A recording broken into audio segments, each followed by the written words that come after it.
ராதே கிருஷ்ணா. எப்பொழுதுமே ஒரு பவர் இல்லாட்டி ஒரு வரம்லாம் கிடைக்கும் பொழுது ஒரு திமிரு வரும், ஒரு அகம்பாவம் வரும், ஒரு கர்வம் வரும், அடுத்தவர்களை துச்சமாக நினைக்க தோணும், அடுத்தவர்களை அழிச்சுடணும் தோணும், தன்னை எதிர்க்கிறதுக்கு ஆள் இருக்கக்கூடாதுன்னு தோணணும், எல்லாம் வந்துடும். இது ஒரு பிரச்சனை இருக்கு. அதாவது நமக்கு கிடைக்கக்கூடிய ஒரு பவர் இல்லாட்டி ஒரு ஸ்டேட்டஸ் இல்லாட்டி ஒரு பொசிஷன் எதுவான இருக்கிறது, தெய்வம் எனக்கு இது அனுகிரகம் பண்ணிருக்கு, இதுல என்ன நன்மை நான் செய்யலாம் அப்படின்னு பார்க்கணும்.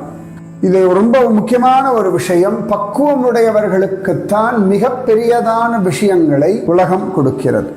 ஒருவேளை நீங்க உங்களுக்கு கிடைச்சிருக்க பவரோ டேலண்டோ சக்தியோ ஸ்டேட்டஸோ பொசிஷனோ மிஸ்யூஸ் பண்றோம் அப்படின்னா அசுரன் போலே வாழ்க்கை முடிவு எல்லாமே இருக்கும்.